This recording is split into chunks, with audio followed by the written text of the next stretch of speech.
The Hard Count is presented by BetMGM. As y'all know by now, we've teamed up with BetMGM this college football season. We'll be using their lines to make all our picks, and we'll have special offers for all of you each week. Now, when you join BetMGM, you get access to a variety of parlay selection features like same-game parlays, live betting options, and more.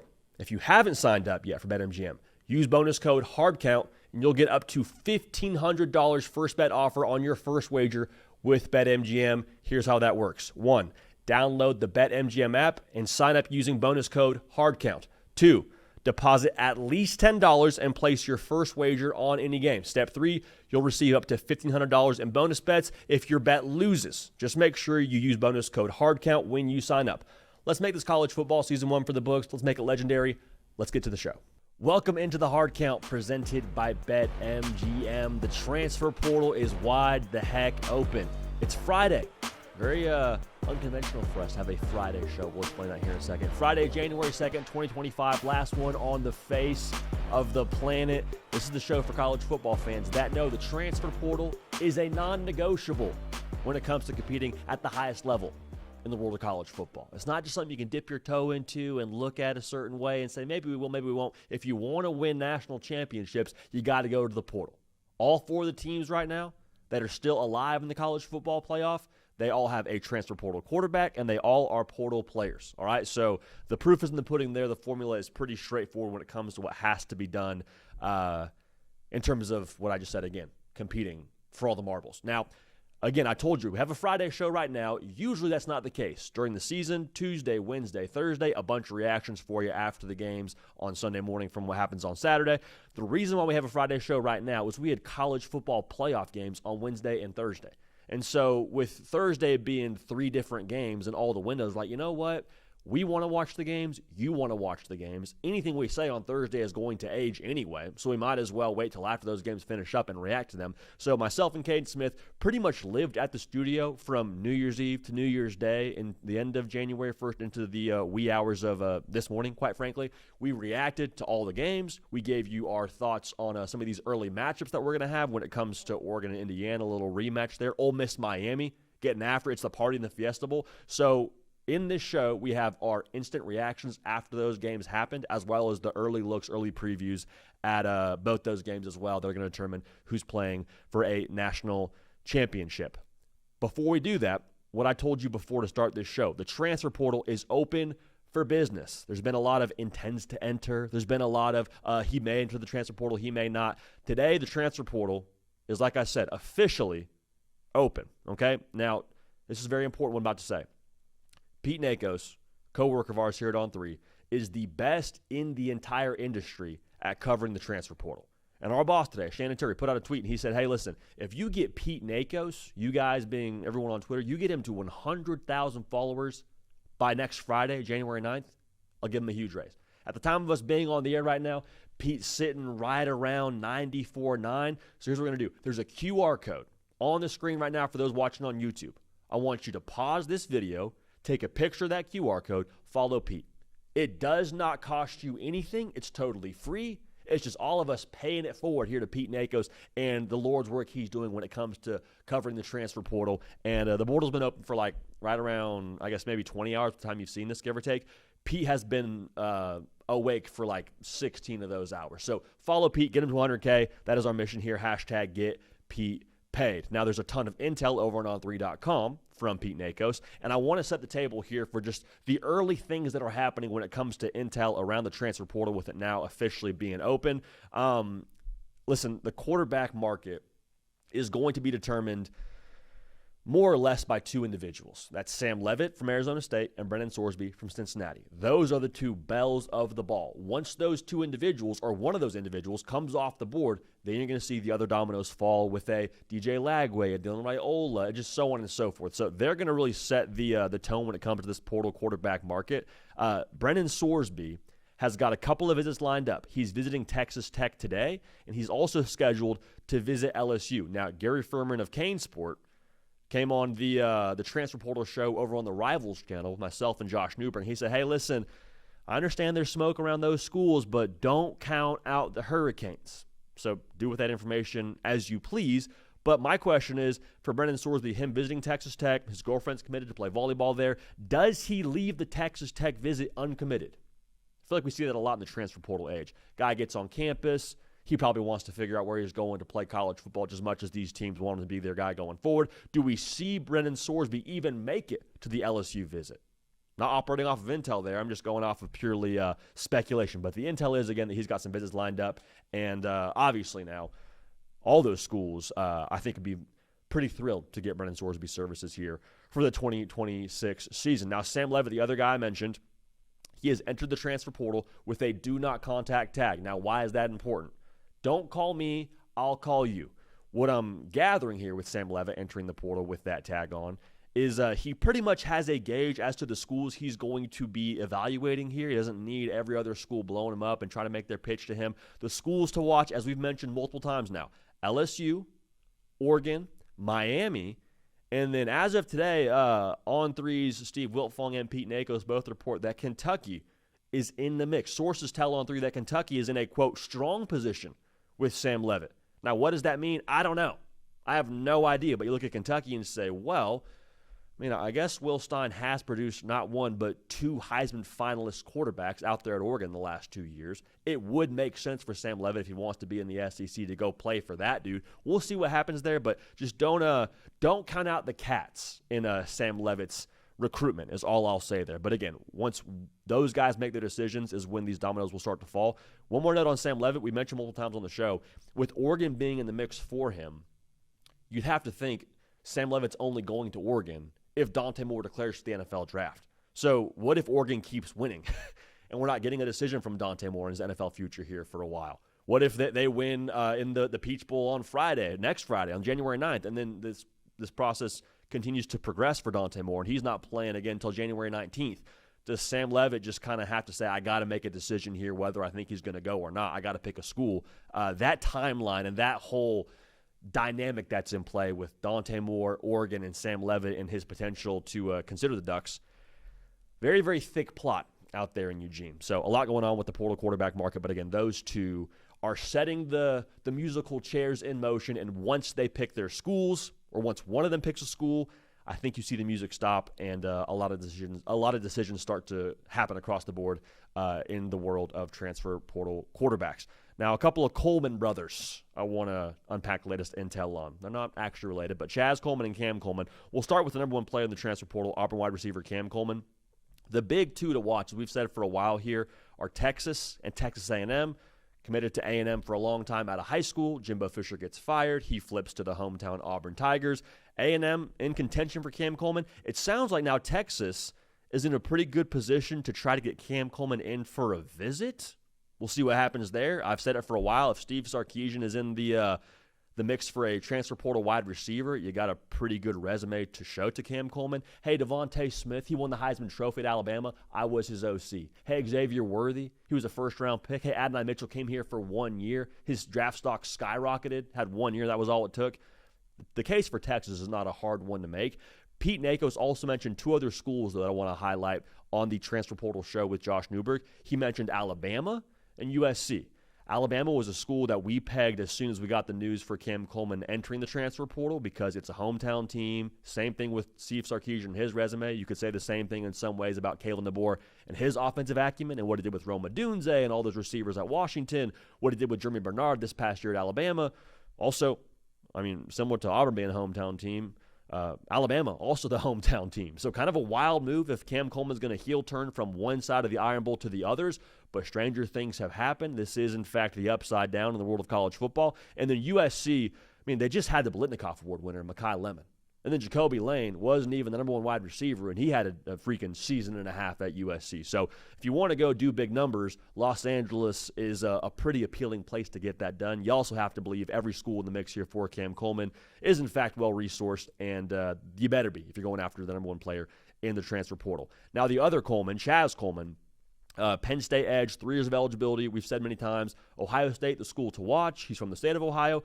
2 other schools, though, seemingly being linked to Chaz Coleman now with the transfer portal being open. That's LSU, that's Tennessee. It is no secret. If you want to win at the highest level in the SEC, you better have dudes on the line of scrimmage. You better have dudes on the edge of your line of scrimmage. And LSU and Tennessee now didn't really have that this past year, the way that they're accustomed to having that. Tennessee had a good defensive line, but there wasn't like this James Pierce that you had from the year before when you had like a top 10 defense. LSU, there was no guy that made you super nervous to rush the passer, consistently at least within that defense, that put up crazy numbers to the tune of what you would expect at LSU. Again, good defense at LSU, but just I think Chaz Coleman being plugged into either one of those outfits would immediately bring some real juice that would have been missed from this past season at that position. And again, he's got 3 years of eligibility. Going back to potential target for Texas, Louisville running back Isaac Brown is entering the transfer portal after 2 years at Louisville. Averaged 7.7 yards a carry his 2 years there. Now, that's ridiculous.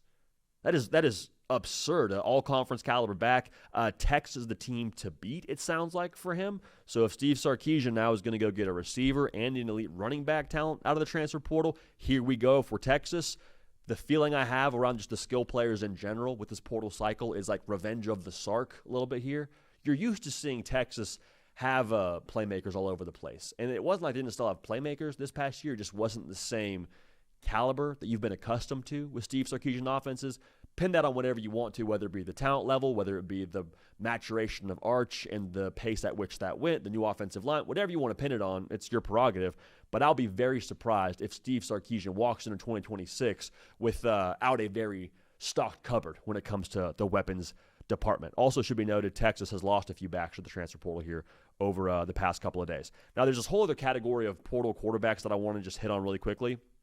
This is the guys that sort of feel like layups in terms of where they're going to end up at, and they're linked to first-year coaches, and those first-year coaches are coaches these quarterbacks are familiar with, if you're tracking there. Think John Mateer following Ben Arbuckle to Oklahoma. There's a lot of that going on right now in the transfer portal when you're trying to paint the picture of where these guys could go. So these guys I don't really think are all that impacted by Leavitt and Sorsby and their decisions. They're kind of exclusive to that. Byron Brown, by nature of how this whole thing is trending, I'll be shocked if he's not Auburn's quarterback in 2026. Was Alex Golish's quarterback at USF, and it's pretty straightforward. If you're Alex Golish, your first year at an SEC job as the head guy, you want to have somebody you trust pulling the trigger. Well, a dude in Byron Brown who ran for darn near 1,000 and threw for 3,000, which is pretty good. Not a bad option, a guy who knows your system. That would make a ton of sense. In the same vein, Rocco Becht, who was Matt Campbell's guy at Iowa State for it felt like forever. I'll be shocked if he's not his guy at Penn State in his first year there. Same thing could be said about him. It's your first year at a new job, first year at a Big Ten job. You want to get off on the right foot, set optics in the right sense, and having a guy that you trust pulling the trigger in Rocco Becht would make a ton of sense in that right as well. And then here's kind of a more lower profile one. Folks in Gainesville are tracking this and already familiar with this, but I want to make sure we say it on this show. Aaron Philo, backup quarterback at Georgia Tech. Only 102 career pass attempts. Well, JD, John Summerall's not coming from Georgia Tech. He's coming from Tulane. That must be an error. John Summerall hired the offensive coordinator from Georgia Tech to join him at Florida, Buster Faulkner. Now, if Aaron Philo does end up at Florida, I could see Gator fans saying, we like what we saw in spurts, but like, JD, this is Florida now. Come on, this is the Gators. We sure we're going to go grab a guy from the ACC with 102 career pass attempts? That's our guy to lead us forward here? If Buster Faulkner feels good enough to bet his first season in Gainesville on Aaron Philo, no further questions, Your Honor.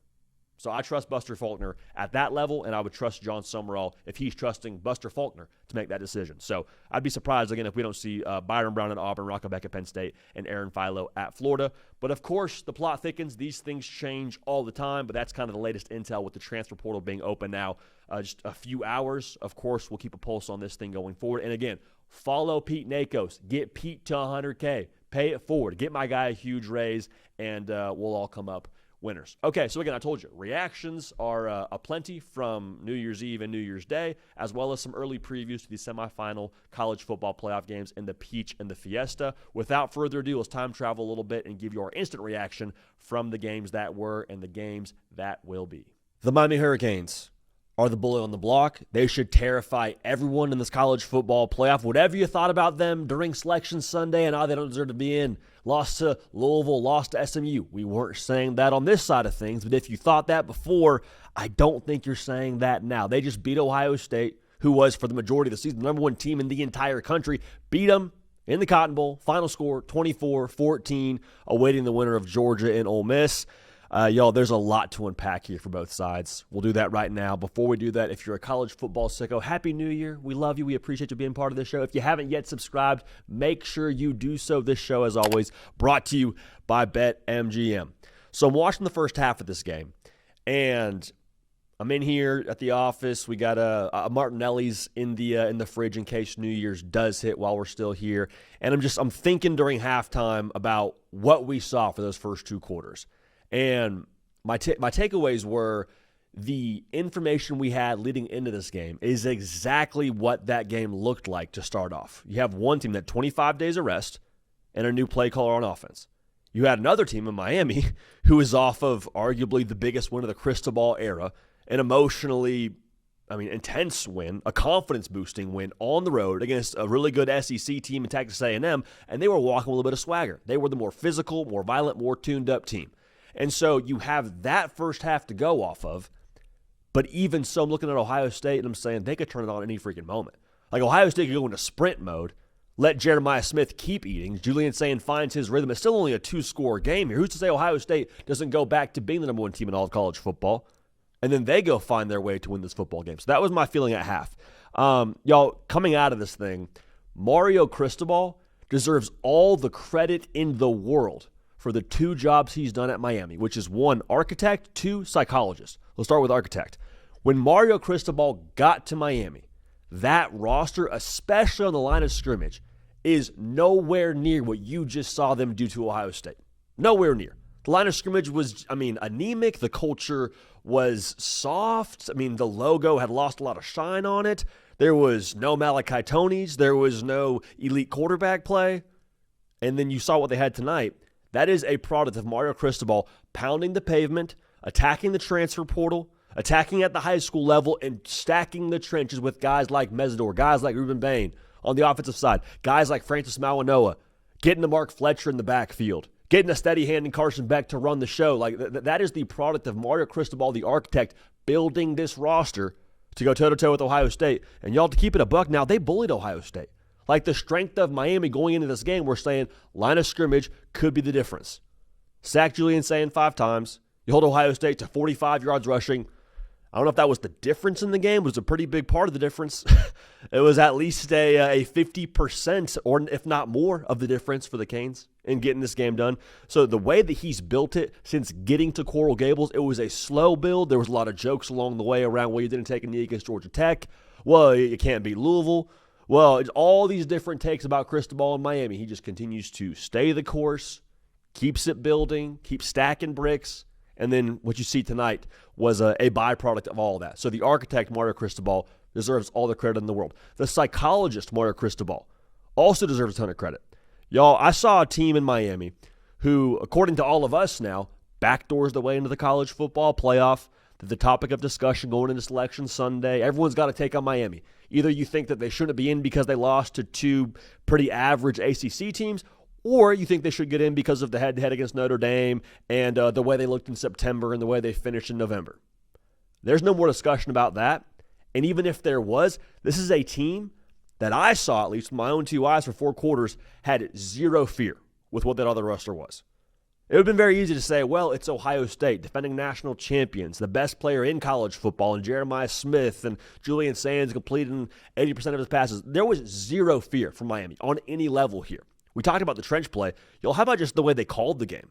Like, Miami played man coverage for a fair amount of this thing. Now, they took their lumps. Jeremiah Smith still had a day and a half at the office. But just the willingness to sit in man and say, you know what, we like our guys. We recruited dudes too. Let's play ball.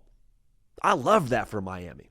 And on the offensive side, Shannon Dawson, he outdueled Matt Patricia soundly in this game, the DC for Ohio State. We'll talk about that more in a second on the Ohio State side. But for Miami, they were living in third and manageable. Miami had 14 third downs, converted 7 of them. Of those 14 third downs, 9 of them were 3rd and 3 or better. 9 of them.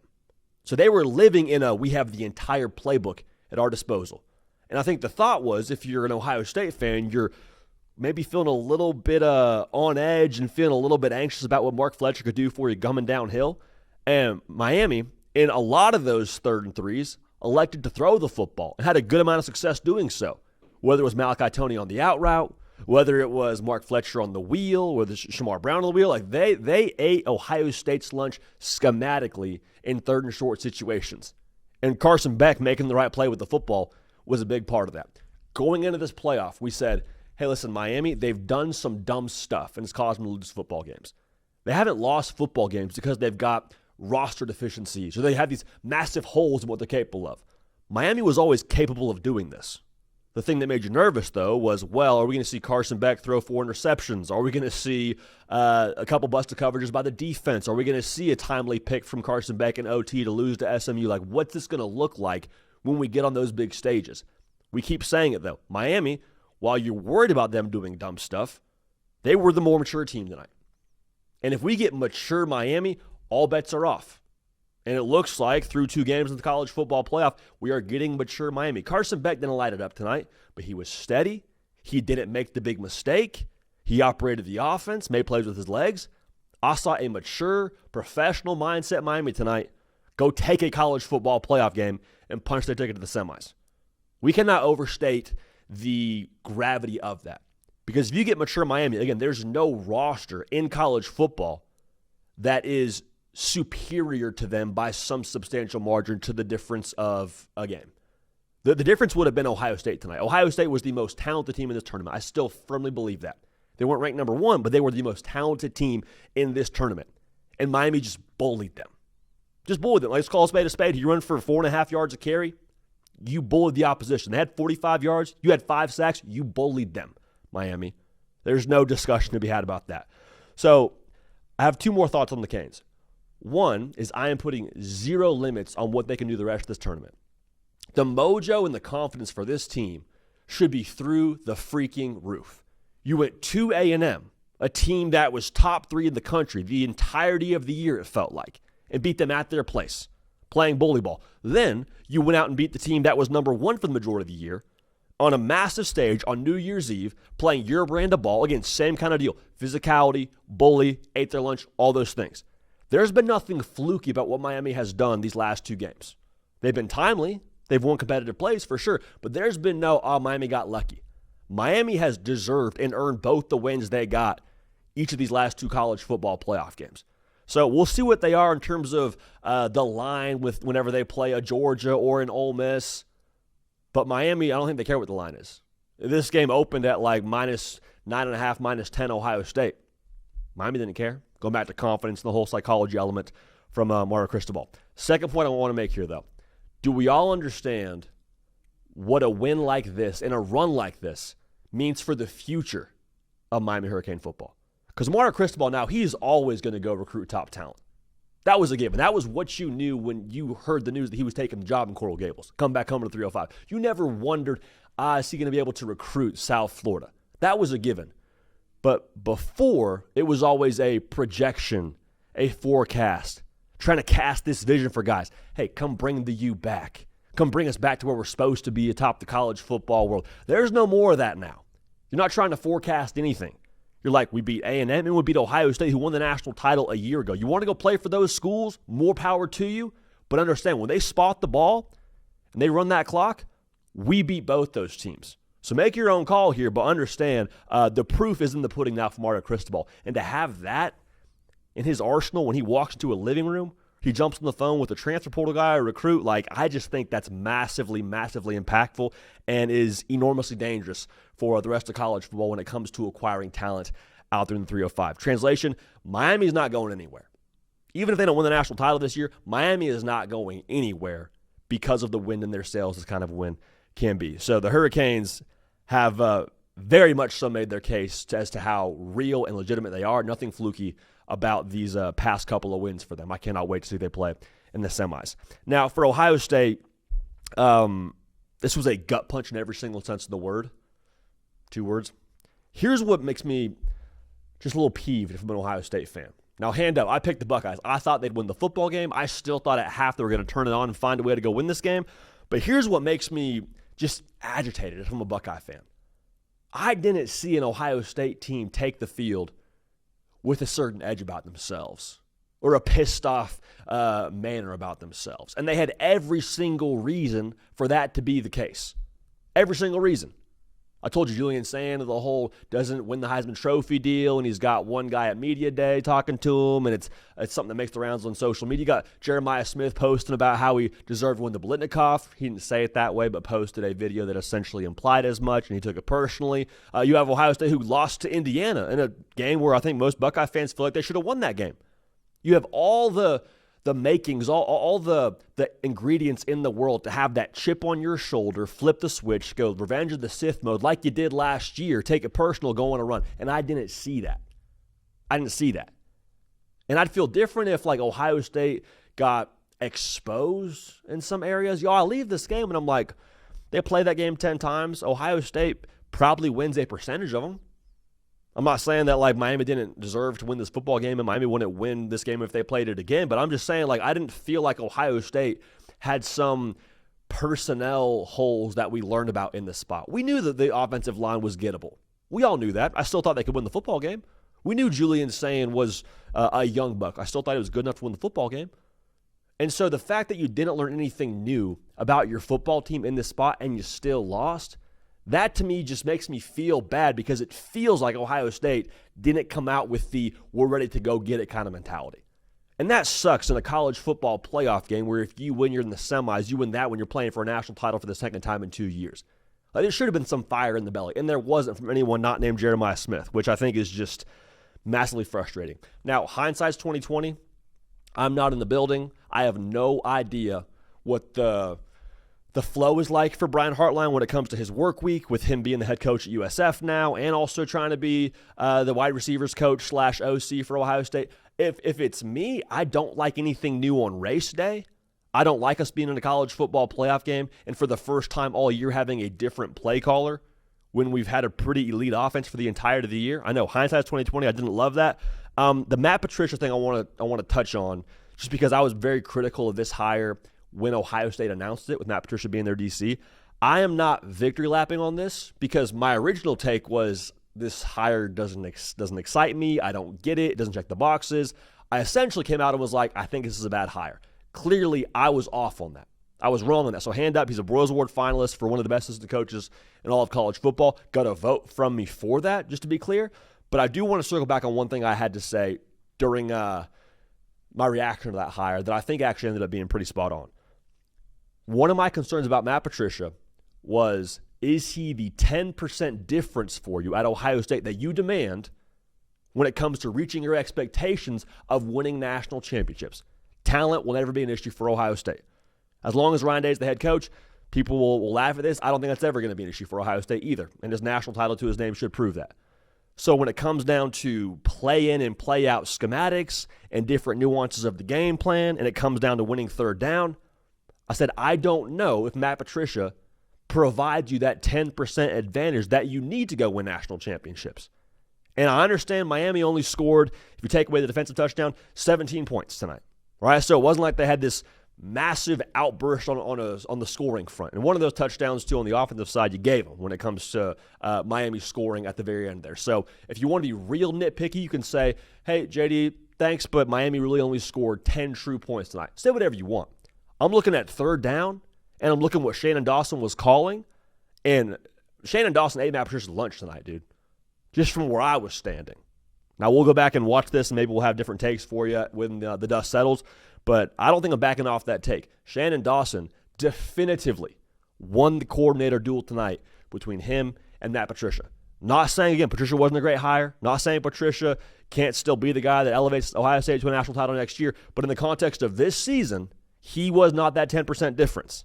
So I'm not saying this loss is on him by any stretch of the imagination, but I just want to highlight that. When it came down to the coordinator duel tonight, you had one guy who was calling plays for the first time all season. Great play caller in his own right, but we changed that up for the first time all season. Don't love that. And you have a DC who I think lost the coordinator battle to the OC.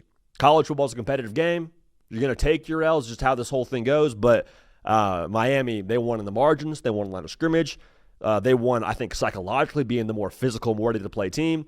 And again, I am putting absolutely zero limit on what this team can be the rest of the college football playoff. I would not want to play the Canes. Ohio State, they're not going anywhere. I'm not saying Ryan Day should be fired. I'm not saying fire Matt Patricia. I'm not saying any of that. Ohio State, they'll be right back in this spot next year. I guarantee it. But Miami, they are the bully on the block. And I can't wait to see what they are the rest of the way. And to the victor goes the Oranges, the Oregon Ducks, advancing to the semifinals of the college football playoff, taking it to Texas Tech. Final score 23-0. That final score, not maybe quite as indicative as the flow of the game would suggest. Texas Tech absolutely threw their fair share of haymakers and made connection on a couple of those.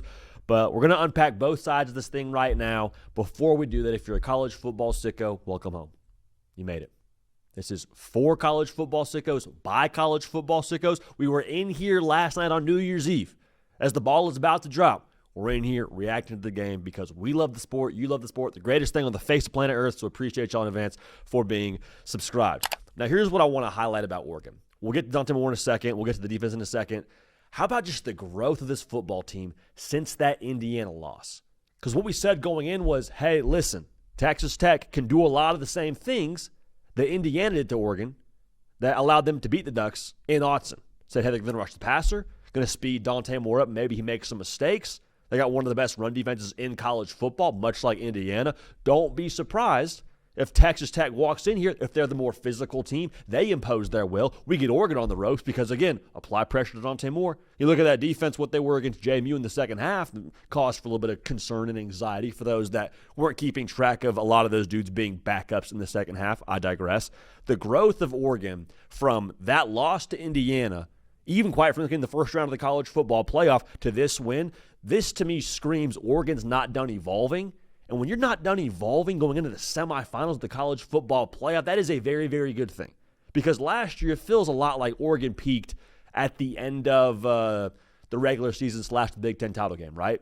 Now, Ohio State was Ohio State last year, so it's kind of a tough eval. But for the most part, you saw Ohio State playing their best football at the most crucial time, and you saw Oregon out there a little bit more flat foot. Maybe it was the rust versus rest conversation. I don't know, but I'll tell you what. This year's team, very different than last year's team when it comes to the way they're evolving and the kind of ball they're playing right now in the second round of the college football playoff. And again, we said it all week. Another thing that I feel like we knocked out of the park when breaking down this game, I think a lot of Oregon's growth, you got to give credit to some of the scars they have over the course of this season. Again, last year's team, phenomenal, enormously talented, tons of NFL dudes, but there was really only one massive resistance point for them before they got to the Rose Bowl and what happened against Ohio State.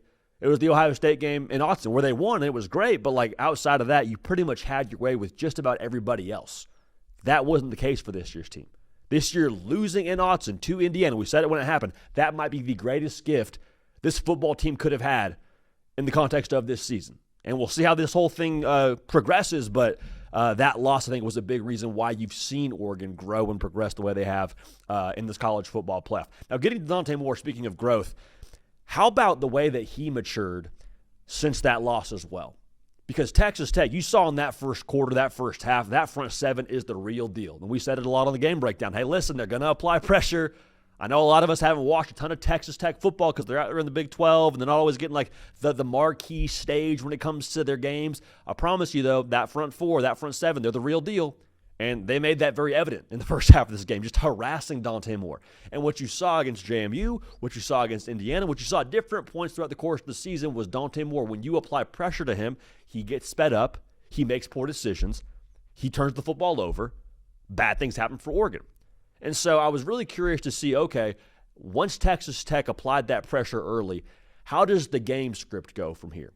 Do we see Dante Moore have that shot clock count down a little bit more quickly? Do we see him try to get the ball out a little bit quicker and force his hand? I didn't see that from Dante Moore. You saw him take some negative plays you wish he didn't take. You had one bad interception, and that wasn't even, to me, so much due to the pass rush as just like a Texas Tech gotcha in the zone coverage. But Dante Moore consistently had the answers, went in the right place with the football, never looked out of whack in the biggest game of his career.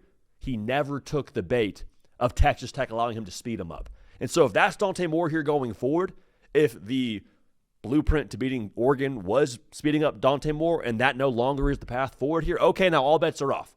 Because the skill players for Oregon, we know what they are with Kenyon Sadiq, Decory Moore back in the fold, and Benson. We know what that run game is. Like, if you can't impact and rattle Dante Moore the way that you could before, all bets are off. All bets are off. And listen, I think Fernando Mendoza winning the Heisman Trophy is absolutely deserved. I'm not here to take any shine away from Fernando Mendoza. We're about to go watch him play some ball here in the Rose Bowl, and that'll be that. But if it's me picking the best quarterback in college football, if I got to roll with one guy to start my entire football team around, I'm taking Dante Moore, and I'm feeling great about it. And today, I think maybe the numbers aren't quite as gaudy, but the composure, the maturity, the progress that he's had over the course of the year speaks volumes to what that dude is as a football player and what that guy is as a competitor at the quarterback position. Now, Oregon's defense, man, how about the Ducks on the other side of the football, dude? Like, all week long, the story was Texas Tech and what they were able to do harassing the quarterback and their numbers over the course of the year, where they're ranked nationally. Like, Oregon was just treated like the bridesmaid all week long. I don't know if that had anything to do with it. Maybe it was Dan Lanning laying into them after the JMU performance in the second half. I don't know. But, y'all, they showed up with bad intentions and made their case for what they are here going forward. If that Oregon defense shows up the rest of the way, they have more than all the capability to go play for a national championship. Period, mic drop, the end. Because that was a good Texas Tech offense they played against. All right? I mean, they held them to 2.5 yards a carry. I mean, created 4 turnovers, 4 sacks, 7 tackles for a loss. They were all over the place. And so the feel that I have is I think Dan Lanning and Tosh Lupoi, one, had something to yell about post-JMU, which we set out on our reaction to that game. Hey, I know it kind of looked ugly at the end there for Oregon on the defensive side with how close it got in terms of them covering the spread. However, giving your head coach and his DC ammo going into a week of practice against a good Texas Tech team might not be the worst thing. Second, you're seeing this Oregon defense, same thing we said with Dante Moore. We're seeing them evolve. We're seeing them progress and mature and all those things. Again, playing their best football at the right time. A big part of what you saw on defense today, outside of that pass rush and young concrete, getting a little strip sack, recovery, all those things, Brandon freaking Finney, man. Game ball. Whatever the equivalent is of a game ball for you, you give that to Brandon Finney, all right? 2 interceptions, fumble recovery, filling in run support. Cato was loving that cover 2 corner, getting down there, laying the freaking lumber, and also, dude's a true freshman. And so, one, the obvious is Brandon Finney's super freaking talented. Anyone with a pair of eyeballs can see that. What I think, though, that needs to be maybe highlighted a little bit more, with him being a true freshman, my opinion is always, show me how your true freshmen operate, and I'll be able to tell you what your culture is. And even hearing him post-game on the field, talking to ESPN and on the post-game broadcast, just the way he was speaking about committing to the process, and even if I wasn't getting these results, this is how it operate. Like, I have all the trust in my teammates and coaches and all those things. Like, the culture of Oregon is reflected in Brandon Finney, I think, massively, and the culture is we're going to go freaking get it. I'm not worried about the result. I'm not worried about what's going to happen on the field. I'm worried about what I can control, committing to our process, being relentless, being competitive about it. Like Dan Lanning says, going out and getting a pound of flesh, and you saw that show up in a big way in terms of outputs here because of the inputs from your true freshman, Brandon Finney. Like your true freshmen aren't going to lie to you with how they operate because they're so impressionable. They're so malleable. They don't know anything different. And to see Brandon Finney buying into that culture and putting his skill set on display in a massive way in the biggest game of his life, can't say enough good things about it. So last thing here on Oregon, we've said this for a while now. We've said this for a long time, going back to the offseason. Dan Lanning has had a lot of different labels put on him throughout his time in Eugene. Not a lot of them have actually stuck. And the reason for that is whatever label people put on Dan Lanning, he usually corrects it, and his team is very much so fixed in whatever the previous mistakes were. Like, to put it simply, Dan Lanning is a fixer. The original label people had on him was, not a great game day coach. Good recruiter, great fire-me-up guy, but not a great game day coach. Look at all the 4th downs he's going for against Washington, gets some beat. Like, Dan Lanning, not a good game day coach. That didn't stick the next year when they went out and win the Big Ten championship. Another label, well, he can't win the big game. Like, again, losing the Pac-12 championship with Bo Nix as your quarterback, Dan Lanning can't win the big game, go win the Big Ten. Beat Ohio State in the biggest game of the regular season a year ago in Autzen. Rose Bowl was the Rose Bowl. Okay, put that beside you. Dan Lanning, he He's got problems on the defensive side of the football when it's really time to go get it. Like, that's cool you won the big game against Penn State, but you still allowed over 300 yards rushing. Like, Dan Lanning, defense not meeting the moment in the biggest spots for Oregon. Y'all, again, today, pitch a shutout. Defense was fixed in a massive way. Dan Lanning is a fixer. Dan Lanning is an adapter. That's what all the best coaches in college football are able to do. Going back to Saban when he adapted his offense, when the game started to progress into more of a spread, hurry-up tempo, going back to Kirby Smart as a defensive guy when they had to adjust their personnel from heavier to faster. Like, the best coaches adjust. Dan Lanning continues to prove time and time again he's going to adjust and get the most out of his football team and fix what the mistakes were the year before to the following season. This is the same round a year ago now where Oregon got embarrassed in the Rose Bowl. They were the ones imposing their will today and having their final say on things after that second round game concluded again with a 23-0 win. Now, on the Texas Tech side of things, I want to be careful how I approach this. The first thing I would say is be very careful now for us as college football fans to not give into temptation of the punchline culture. Because I haven't even checked my phone now for the reactions on this game from different folks across Twitter, but I promise you there's going to be a lot of people that are very quick to put a meme together, a pithy tweet together, and it has something to do with the effect of, well, Texas Tech was always fraudulent because they played in the Big 12. Y'all, that's ridiculous. If that's your take, you haven't been watching Texas Tech all year long. If that's genuinely what you believe, you're kidding yourself, right? Texas Tech absolutely earned their way to the spot. Texas Tech in that front seven, I thought did a phenomenal job, especially in the first half holding up. It's just tough when you have 50 snaps on you in the first half to go play a good second half when you're playing in the state of Florida. So, like, it's a tough situation if you're Texas Tech on the defensive side, and I don't think you really saw what they're truly capable of because they didn't play complementary football at all throughout this game. But Texas Tech definitely deserved to be there. There wasn't anything about Texas Tech from a roster level that I leave this game feeling like we were all the way off on when it came to assessing them as a football team. Like, again, front seven, check. Skill players, still think they are really freaking good. I don't think there's anything that you have negative to say about that group on the perimeter. What this game came down to me was Behren Morton, unfortunately, now when you're the quarterback, you get all the praise and all the blame, two really poor decisions. One, like he just had these physical mistakes where the fact that he had a Big 12 sticker on his helmet kept him from making the throw was just like bad throw on the corner, bad throw on the out route. Just was what it was, man. Bad decision, bad eyes, whatever you want to chalk it up to. And those two turnovers were huge. And then you had the strip sack baked in there. You had the fumble, which you kind of just charged the game from your running back. But I don't have this massive concern about Texas Tech from a roster level and, should they have been in the college football playoff? That's ridiculous.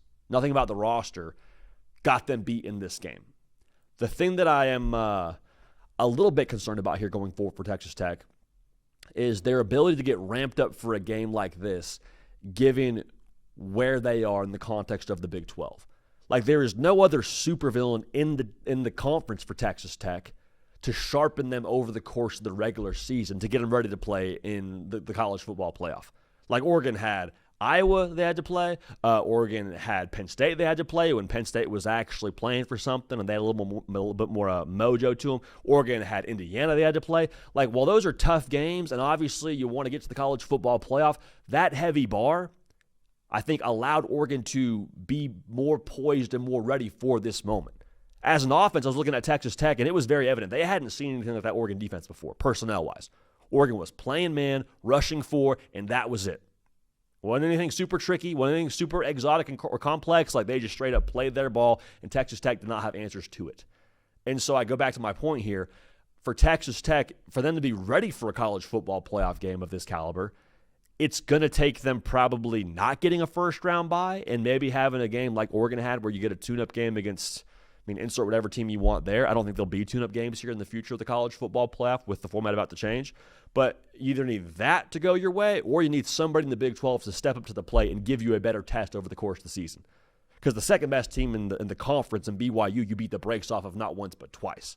Like, it's Texas Tech over here and the rest, the Big 12 all the way over here. It's really tough to flip a switch in the college football playoff when you see a roster and a team like Oregon and you haven't had any kind of weight on your back to that degree to this point in the season. I think that's something that's going to be a tricky challenge for Texas Tech. And again, it's not on Texas Tech. It's on the Big 12. So my own 2 cents on it. Texas Tech fans, Big 12 fans, let me know your thoughts in the comment section. But I saw two really good rosters, and I saw one that was more revved up and prepared from a competition perspective in terms of teams they played. And I saw a Texas Tech team that I think was very legit and valid in terms of them being there. But I think that whole rest versus rust conversation grows more and more real by the day. And I think the rest of the Big 12 did nothing to help the Red Raiders moving into this spot. If you had young children watching that Rose Bowl, I'm sorry. That was absolutely disgusting. They had to witness what just happened, what Indiana did to Alabama on the line of scrimmage, on the perimeter. At every single level of this football game, Indiana straight up mollywopped Alabama. We'll do our best to break it down right now. If you're a college football sicko, welcome home, welcome to the party. This is a place for college football sickos, by college football sickos, so make sure you're subscribed. We'll have a ton of coverage for you, obviously, throughout the year because we talk college football year-round, but especially here going forward for these semifinal matchups we're about to get set. This is real life. This is not the Upside Down. This is not Inception. This is really happening. The game's not even over yet. We did this video a little bit early here because it's just so definitively Indiana. It's not even up for debate. Indiana, the Hoosiers, with the candy cane pants, the basketball school, the funny coach from JMU, the quarterback transfer from Cal, they are kicking the freaking teeth into Alabama. The Alabama that's been synonymous with national championships in recent memory. They're demolishing them. And you know what? Nothing tricky at all is going on with Indiana with how they're getting it done. It's just, we are tougher than you, we're more physical than you, we're more aggressive than you, we're more disciplined than you, and you got to just sit back there and take it, Alabama. It's pretty much what's going on. It is just straight up grown man football, and they are abusing Alabama on every single level of this game. It's not great schematics. It's not like they dialed up this massively complex offense that just had Alabama in a blender. Alabama knew what they had to do going into this game. We talked about it going into the game on the preview. We said, hey, listen, Bama probably has got to play an extra safety down, which means you probably got to play a fair amount of man coverage on the perimeter. So if you want to have a prayer in stopping the run, Alabama, you add extra numbers in. You live how you live on the outside. You got cooked on the outside. Fernando Mendoza, 14 of 16, 3 touchdowns. Freaking dagger down the left sideline there to Surratt to pretty much get the party really on and popping and make it very definitively Indiana. Then on the line of scrimmage, you say, well, we added in extra numbers, JD. How'd we do up there? Not good. Not great, Bob. Indiana, at time of us taping this, again, this game's still going on here. They're taking a knee. 220-plus yards on the ground. Darn near 5 yards a carry. And it was an ugly 5 yards a carry. It was running behind the pads. It was handing out football headaches. It was just like smash mouth football in every single sense of the phrase, man. Just purely domination, physically. And then the crazy thing about this is, again, it's only been 2 years for Cignetti in Bloomington. 2 years. So let's go ahead and just use an example of Bobby Chesney, the new head coach at UCLA, coming over from Kurt Cignetti's former job at JMU. What excuse do you have if you don't have success in 3 years at UCLA? Our logo just doesn't have that much shine. Trouble getting recruits over here. It's Indiana, team with the second most losses in college football history. Game just went final. They beat the brakes off Alabama, 38-3. They were not what they were now before Cignetti got there. It wasn't like Cignetti took over a team that was kind of flirting with like 8 wins. He took that job because Tom Allen wasn't doing a good enough job and got fired. He did not take over like this ready-made situation. We just had to put some pieces differently together, went to the portal, and got after it. What other excuse does Bobby Chesney have here going forward? Or any coach here is taking a job? No excuse. Tosh Lapoy, Will Stein, there's no excuse now. He's doing it in the Big Ten. It's not doing it in the Big 12 or in the ACC. That was a gettable conference. He's out here just rolling over folks, beating Oregon at Oregon during the regular season. Cannot say enough about the roster he's put together and the kind of players he's gotten on that roster. Like, how many times over the course of these past portal cycles did you see a Nakosification pop up on your phone? Indiana landed blank via the transfer portal, committed to go play for the Hoosiers. Maybe Fernando Mendoza sped the heart rate up a little bit for you when you saw that you got him from Cal. Besides that, though, hey, we got Roman Hemby from Maryland. Oh, let's go, dude. It's on right now. I guarantee you the majority of college football fans did not know who Roman Hemby was before this season, And I think even less knew that he was playing for Indiana this year. Like, they have done it with what I would call OKGs, our kind of guys.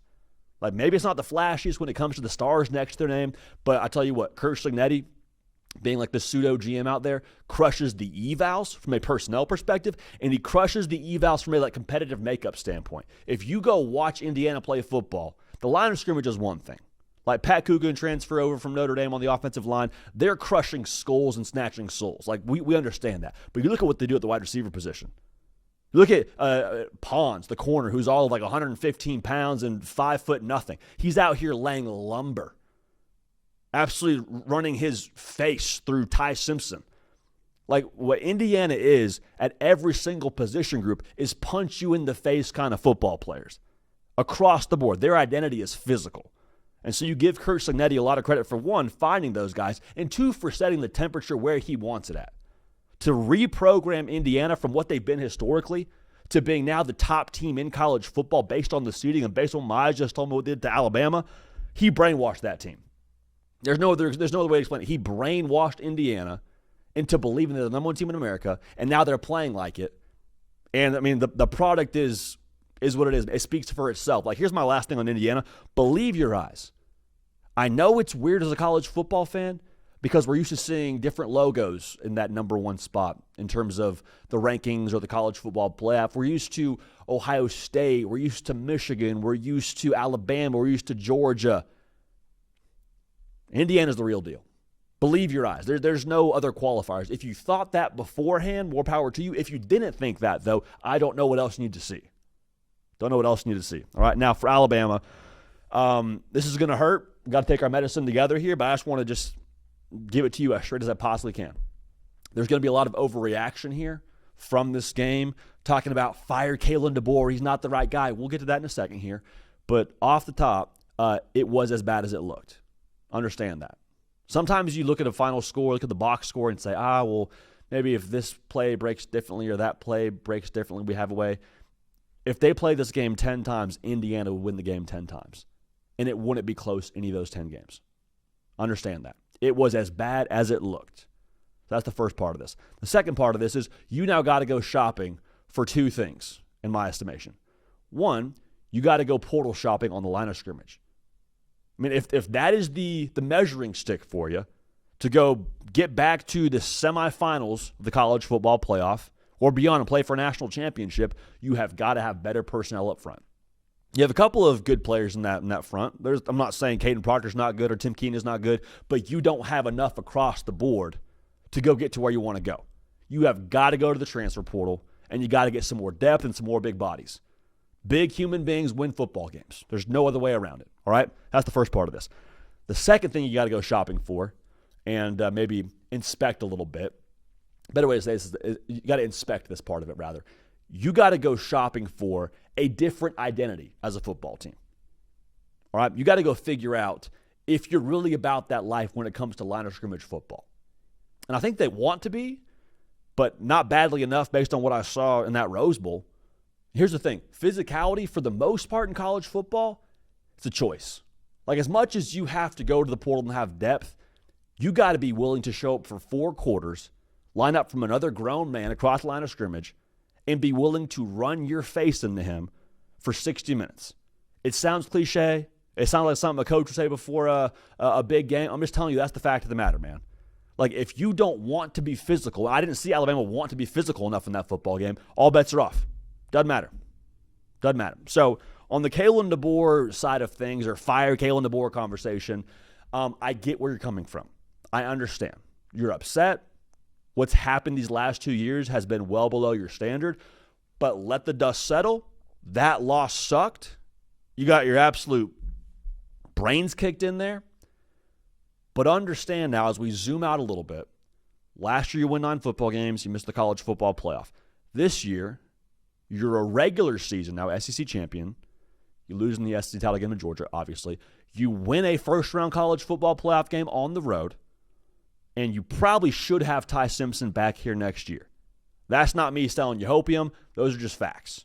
So I know this loss stings, but let's not act like you just lost to, I don't know, ITT Tech in the Rose Bowl. You lost the number 1 team in college football. who's going to have a very real chance now to go play for a national championship, maybe win a national championship. I don't know. We'll see what happens when we break those games down. Understand, you just lost to the best team in America. So while this hurts and while this sucks, the deficiency for you is very obvious. It's the line of scrimmage. So while you say you want to fire Kalen DeBoer and this, that, and the other, look at what you've done here in 2 years under him. You won a playoff game. It's not good enough now, I understand that. But to say you want to blow the whole thing up, no other coach, in my estimation, with that roster is getting more out of what you had.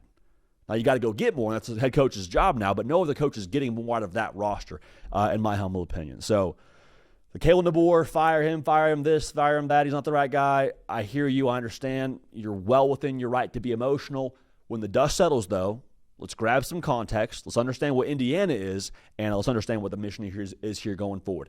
Go get some line of scrimmage football players to have some better depth, and then make a choice you want to be a physical football team, because that's the only way you get back to getting to where you want to be. All right?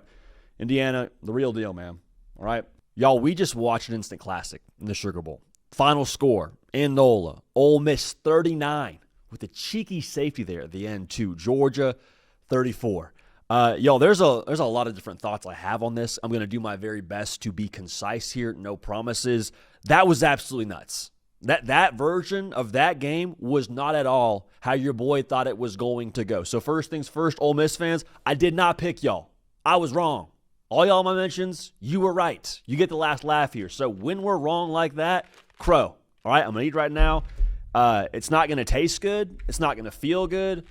But, yeah, that's stale crow too, all right? That's a stale batch right there. That's how you know we're taking accountability, unfortunately, for how that whole game went. But if you're a college football sicko, go ahead and make sure you're subscribed. College football, nothing but college football year round. We appreciate you being dialed in. Hey, we got our Final Four set here in the college football playoff. Ole Miss is going to play Miami. Indiana is going to play Oregon in a rematch. But let's start with what this rematch was. Again, make sure you're subscribed if you're a college football sicko. Here's my biggest thing with Ole Miss, the thing I was trying to square going into the week. I had no idea how we were going to see Ole Miss approach this game. Because I'm cool with the galvanized Ole Miss, us against the world Ole Miss, Lane Kiffin left us for another job Ole Miss. That's great. I love all that in the first round. But in the second round, I don't know how much juice that actually has to it. I don't know how transferable that is from one round to the next. I was really curious on like the breakup arc for Ole Miss. Because it's cool, that first month she dumps you. I didn't need her anyway. I'm going to be a better version of myself. I'm going to go get verified on Instagram. I'm going to go gain 10 pounds of muscle. If you want to do that in a month, more power to you. But, that's all well and good for the first month. But what happens when real life starts getting ramped up again? And Ole Miss, in their breakup arc, is that friend that you're continually waiting for them to have this, almost breakdown moment. You're waiting for Ole Miss to say, man, I miss Lane Kiffin. As a football team, rather. The fan base doesn't feel that way. But you kept looking for Ole Miss to have this moment where it was like, oh, man, if Lane Kiffin was on the sideline, that might look different. So you're checking on him. Hey, bro, you good? Yeah, I'm good. Why? No, I'm just checking on you, just making sure you're all right. Hey, you all right? Yeah, I'm fine. Life goes on. I'm okay. Ole Miss continued to, throughout this game, be okay. And there was a version of that offense at the end of the first half where you're like, does Lane Kiffin maybe remedy a better finish to that first half? We see some more organization. Yep, the way that Ole Miss finished this game, the way that they came out in that fourth quarter, and I understand that they had the lead going in the fourth quarter and then Georgia snatches it back, but the way that Ole Miss just kept freaking battling, man, you cannot say enough good things about the DNA of this team. And the thing that I questioned going into this game, too, the reason why I picked Georgia in this football game, I wasn't sure how tough Ole Miss was, y'all. I wasn't. And quite frankly now, they had earned that critique. I'm not backing off of that. Tulane averaged 5.5 yards a carry against them with their lead running back. Georgia ran for over 200 yards when they played them the first time. And Ole Miss bossed up in a massive way. Keywan Lacey had 31 rush yards the first time they played, had 99 tonight. Was out of his mind relative to what that Georgia run defense has been over the course of this season. The way that they stopped the run, they were triggering quickly downhill. Did Georgia get theirs a little bit? Sure. But they never gashed them to the degree that they would need to gash them to win this football game, obviously. Now, Georgia still got their 34, but the way that Ole Miss offensively just continued to answer the call to action. Ole Miss did to Georgia what Georgia did to Ole Miss in the first matchup. where Georgia battles back. They come back from being down. Momentum swings back towards Georgia. They finish the football game. Georgia had that fourth quarter run where they kind of swung momentum back their way and they tied the football game. But Trinidad Chambliss, I mean, that there is no adequate way to describe what he did tonight other than that guy was freaking Superman. Like, Trinidad Chambliss cemented himself, whatever happens here going forward, as a Sugar Bowl legend. And I think he should be cemented here as an Ole Miss legend, even in this one season. The dude was unconscious tonight. Unconscious. And you know what's so nice if you're an Ole Miss fan that you get to sit with right now? Nothing that Trinidad Chambliss did tonight do you attribute to Lane Kiffin not being or being on the sideline. Like what Trinidad Chambliss did out of structure when the play broke down with 3 grown men chasing him. He reverses field like 2 or 3 times. It felt like he finds Kewan Lacey as a shovel passes the thing downhill. Like he was out of his freaking gourd tonight, y'all. And so much of what he did was outside of the confines of what the play was supposed to look like or what the scheme was suggesting Trinidad Chambliss was supposed to do. Trinidad Chambliss did so many things that you can't or don't coach, and that was a big reason why they won. And then I told you going into the game, too, hey, listen, Georgia, they took away some cushion in the fourth quarter of that first game. That was a massive difference maker. Felt like they maybe cracked the code of the Ole Miss defense or the Ole Miss offense a little bit. We'll see if they can loosen that up a little bit and take some shots downfield. And what'd you know? End of the football game. Trinidad Chambliss, deep strike, ends up being the difference in the game, led to that game-winning field goal. I mean, he was unbelievable. And so I look forward to this game against Miami for Trinidad Chambliss and this Ole Miss offense. What excites me about him is they're going to, one, I think, have better answers for that Miami pass rush. We'll see what that looks like. We'll break that down here going forward. But to put a finer point on this, if I'm an Ole Miss fan going into this game against Miami, I feel good because I know that no play is ever dead with number 6 playing quarterback.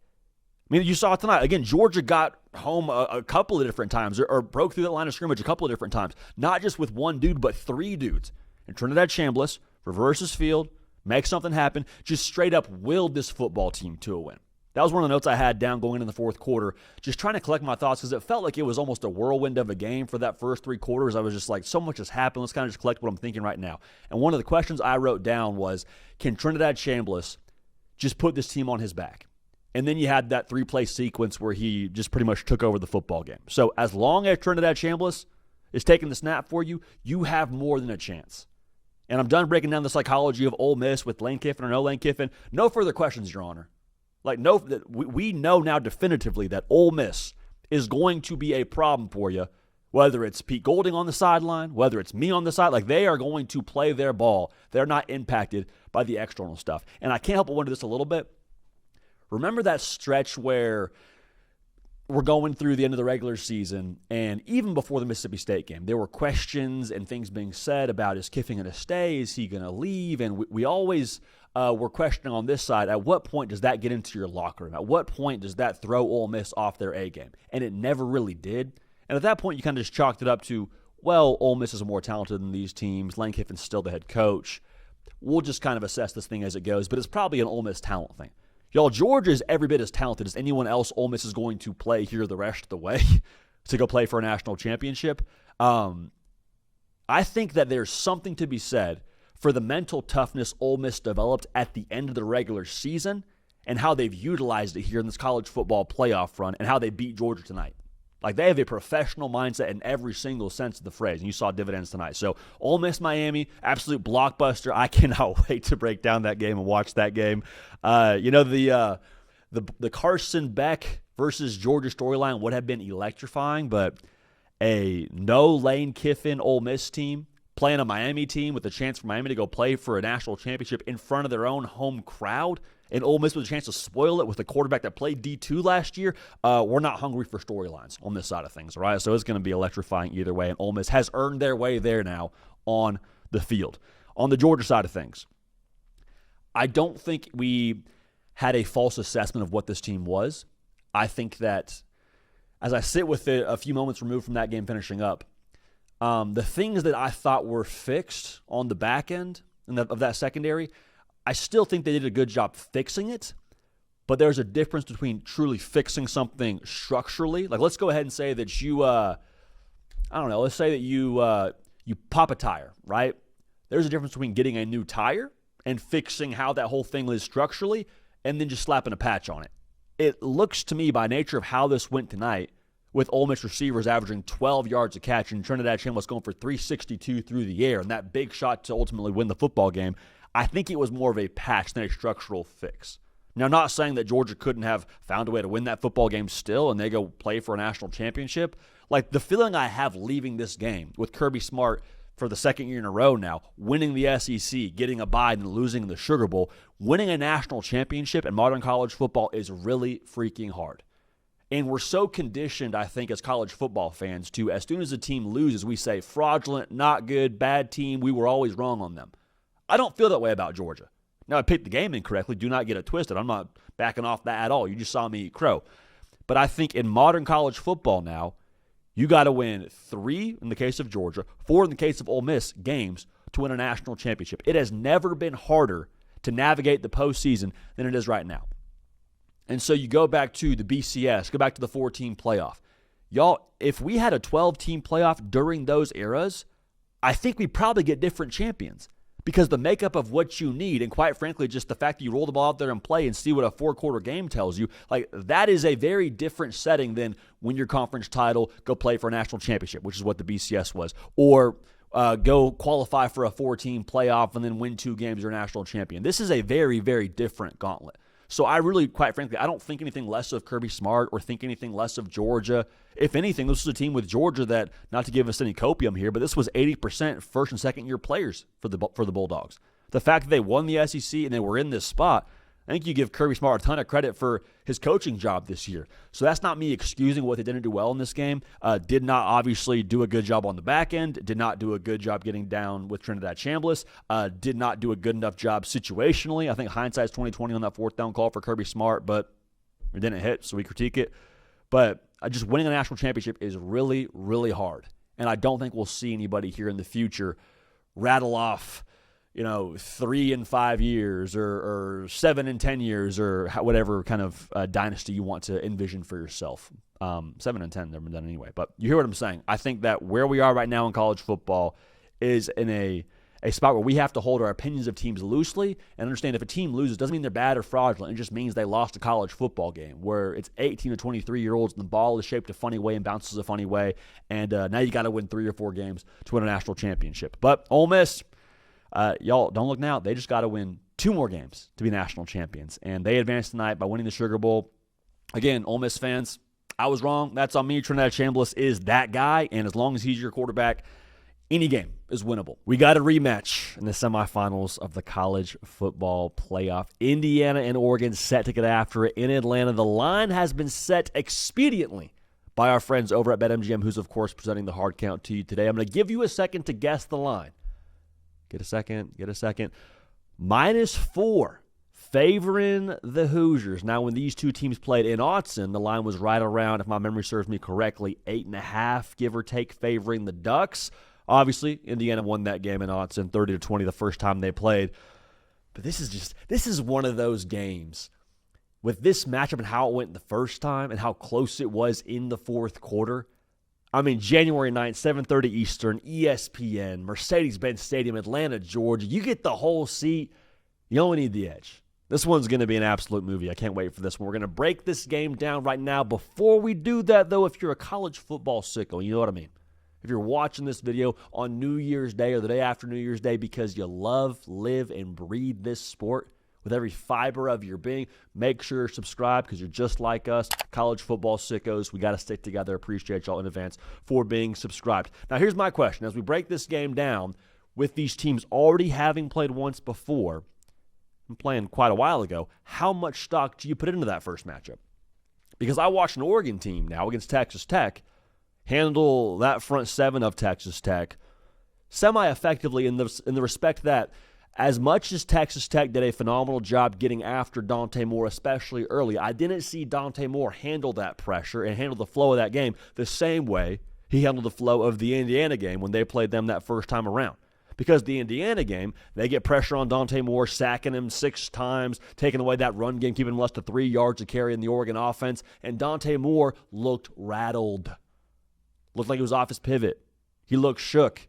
He looked sped up. He made throws he wouldn't usually make. He threw 2 picks. It was the one game all year, if you're Dante Moore, that you would like to have had back. is my guess on this thing. But Dante Moore, going back to what we saw in the quarterfinal game against Texas Tech, gets rushed, couple sacks early, stays poised, doesn't take the bait from Texas Tech, stays composed, delivers the football on time, has composure, has the answers, all those things. Is that the Dante Moore we see in Indiana in the second time, or is it more the first time where it's like, nah, Indiana gets home, Dante Moore's rattled once again, turnovers, Indiana, Hoosiers, going to Miami, home game more or less for Fernando Mendoza? Is that the reality we live in? Because if it is, then that's the script we're going to have. But if not, we could be in for a phenomenal quarterback duel of sorts. Now, Oregon fans, I think, feel like the first time they played, however you want to assess this is your own prerogative, but I think Oregon fans feel like there was a healthy dose of unhealthy in their roster. Like, I think Kenyon Sadiq only having 2 catches in that game. He played, but he was a bit dinged up, and he didn't really get the full output of what that Oregon offense is capable of. How much does that matter in this game? Because even with what you didn't have from the receiving core as a whole for Oregon, the line of scrimmage was still the line of scrimmage. And Indiana definitively won that, running for over 100 yards on offense behind Hemby and Black and holding your offense to, again, less than 3 yards a carry. So, like, the line of scrimmage is not lying to you. But do you feel like having more firepower and more answers for Dante Moore makes that game different? Remains to be seen, but I'm curious to watch how that whole thing trends here going forward. Now, who can feed the most mouths is my big question ahead of this thing. Because I look at Indiana and I look at Oregon, and both are super deep when it comes to pass catchers and the running back room as well, quite frankly. Oregon's probably got 3 or 4 backs that they can hand the football to. I mean, Indiana's got 2 absolute bell cows. How many different individuals are you able to get involved? Because that's really what scares me about both offenses. Like, I'm not so worried if I'm Oregon about Elijah Surratt getting us. Like, that sucks, and that'd be a bummer for one guy to beat you that way. I'm worried about Surratt and Cooper and Becker and the run game getting going. How multiple are you able to be as an offense if you're the Hoosiers? Because if you get everybody involved here, it's potluck style, a little bit of Surratt, a little bit of Cooper. We got Charlie Beat from Nashville, Tennessee going downfield and making big plays for us. If that's the world you're living in, they're going to be a very difficult operation to stop because you can't give one person too much attention because the other guy will get you. So if you have to overcommit resources to any number of these playmakers and the other guy gets involved, pick your poison, a lot of points being scored. I don't like a lot of points being scored for either side of this thing because of how elite both defenses looked in their respective playoff games here in the quarterfinals. Now, for Oregon, same thing can be said. If they get rolling and Sadiq's involved and Corey Moore's looking like himself and the run game gets going, it's the same script I just laid out for you for Indiana. And at that point, maybe Oregon's the one applying pressure, and maybe this game starts to tilt very much so towards the Ducks. But as I look across the matchups for this game, I really just get the feeling like we're going to have a lot of washes on the line of scrimmage, on the perimeter. Like, maybe there's an edge there slightly for Indiana on the front 7 side of things. Maybe there's a slight edge for Oregon on the perimeter with their receiver play. But even with all that being said, I think for the most part, the matchups will more or less even out to net 0 for both sides. So when that's the world you're living in the context of a 4-quarter game, it comes back to who? The guy who touches the football for you every single offensive snap.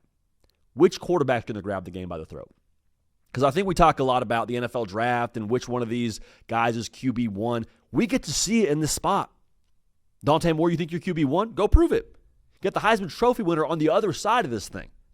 It's a perfect opportunity to strut your stuff, make your case, make everyone forget the first time you played Indiana, and announce yourself as quarterback 1 for this year's draft class, whether you decide to go pro or not. And for Fernando Mendoza, same deal.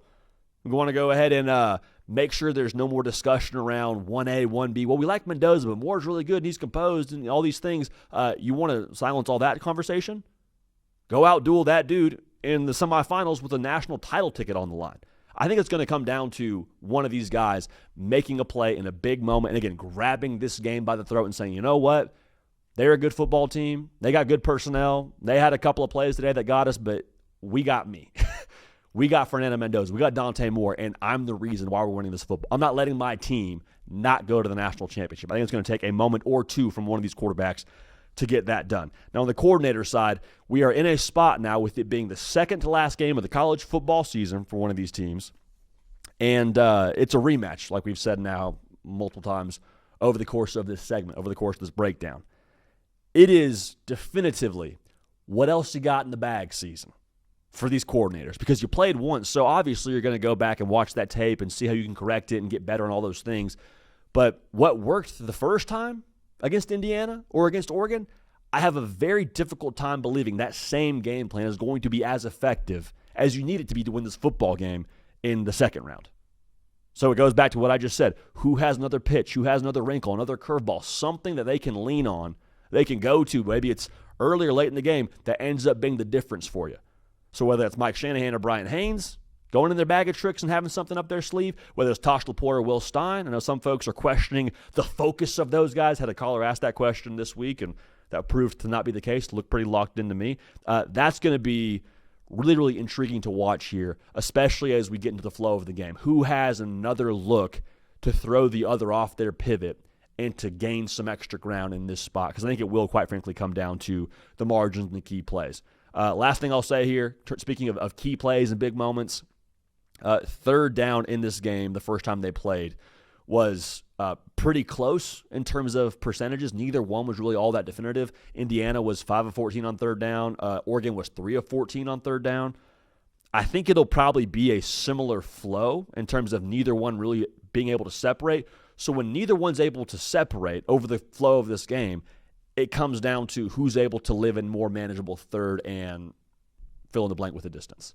Whoever's able to live more consistently in 3rd and 3 and convert third downs, that's going to be the team that has more explosive plays, because when you're living in 3rd and short, that safeties creep up, linebackers trigger quickly, shot plays are open downfield, and obviously we'll probably control the game when it comes to time of possession. And that's also a key factor here in this game to watch, because both teams want to run the football, impose their will, and make you say uncle on the line of scrimmage. So I can't wait for this one. We'll have a prediction for you on the channel here, I would imagine here very shortly, with this being a short week for us with these games not being on Saturday. But I can't wait. I'm fired up.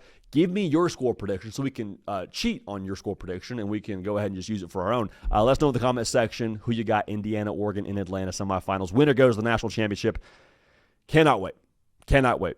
The stage is set for the Fiesta Bowl, man, and we got a freaking matchup. Miami, Ole Miss, with the backdrop of the Fiesta Bowl behind them. It's going to be sensational. I cannot wait for this one, dude. I think this is honestly one of, if not the most intriguing matchups of this entire college football playoff that we've had. I'd be lying to you if I told you that I thought we'd get this matchup. Like the fact that we got these two logos and one of them is going to play for a national championship. If Miami wins this game, do we all understand what that means?